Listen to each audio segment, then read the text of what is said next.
The day Ngozi smiled at me, a man dropped dead. I grew up in Enugu, near the market.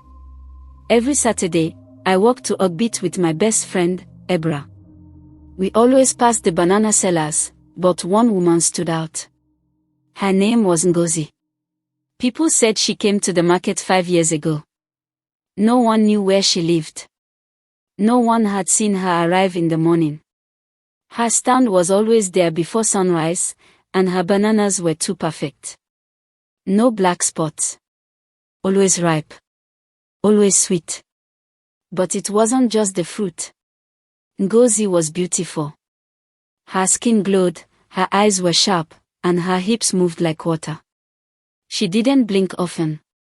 She smiled at men like she knew something they didn't. I heard stories.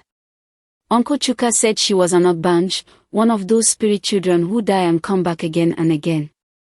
Others said she had made a deal with the spirits from the hills. That her beauty was not human. I laughed when I heard all that.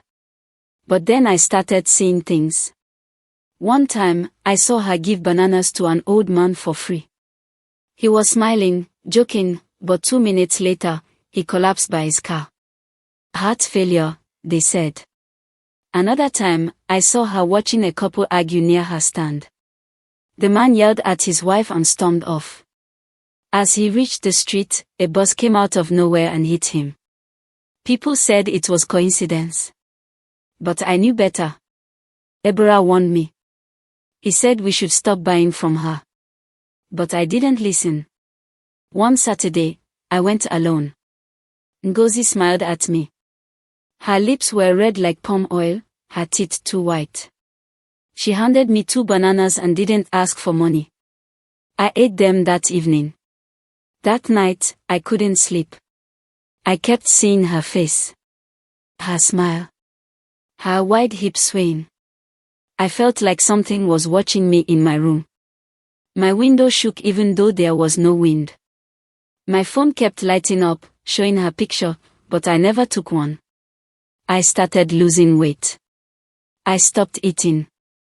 I had dreams where she stood at the foot of my bed, holding bananas, whispering, "You'll return." I told Ebra everything. He came with me the next weekend. We walked to her stand. She smiled, gave us bananas again. Ebra bit into his and laughed. Maybe we were wrong. But then he started bleeding. His nose. His ears. He looked at me with fear and dropped. Dead. They buried him 2 days later. I stopped going to the market.